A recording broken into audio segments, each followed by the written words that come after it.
ঢাকা শহরের প্রকৃত সৌন্দর্য শুধু তার উঁচু দালান বা আধুনিক প্রযুক্তির মাঝে সীমাবদ্ধ নয়, বরং তার সবুজ পরিবেশ, প্রাণবন্ত গাছপালা আর জীববৈচিত্র্যে। কিন্তু হায়দ্রাবাদের হৃদয়ে থাকা এমন এক সবুজ বনভূমি, কাঞ্চা গাছিবৌলি, আজ ধ্বংসের মুখে। হায়দ্রাবাদ শহরের গাছিবৌলি অঞ্চলে অবস্থিত এই 400 একরের বনভূমিকে অনেকেই বলেন হায়দ্রাবাদ শহরের সবুজ ফুসফুস। এটি শুধু গাছপালায় ভরপুর নয়, বরং এখানে বাস করে চিতল হরিণ, ময়ূর, স্টার কচ্ছপ, হায়দ্রাবাদ ট্রি ট্রাঙ্ক মাকড়সা এবং বহু দুর্লভ পাখি ও প্রাণী।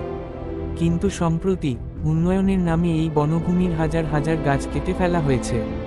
সরকারের দাবি এখানে তৈরি হবে একটি অত্যাধুনিক পার্ক। আর এই প্রকল্পের পেছনে রয়েছে Telangana state industrial infrastructure corporation TSIIC।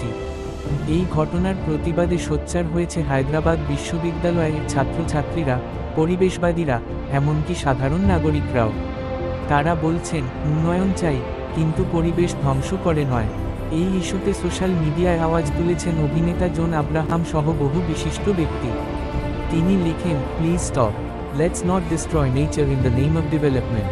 পরিস্থিতির গুরুত্ব উপলব্ধি করে সুপ্রিম কোর্ট বন কাটার কাজ স্থগিত করে এবং তদন্তের নির্দেশ দেয়। তেলেঙ্গানা হাইকোর্টের রেজিস্ট্রার জুডিশিয়ালকে স্থান পরিদর্শনের নির্দেশ দেওয়া হয়েছে। এই ঘটনা আমাদের মনে করিয়ে দেয় উন্নয়নের সাথে সাথে পরিবেশ রক্ষা করাও আমাদের দায়িত্ব। কারণ একবার প্রকৃতি ধ্বংস হয়ে গেলে আমরা আর সেটা ফিরিয়ে আনতে পারব না। আপনি যদি চান এই সবুজ বনভূমি রক্ষা পাক, তাহলে আওয়াজ তুলুন এবং ভিডিওটি শেয়ার করুন, সচেতনতা ছড়ান এবং হায়দ্রাবাদের ফুসফুসকে বাঁচাতে সাহায্য করুন।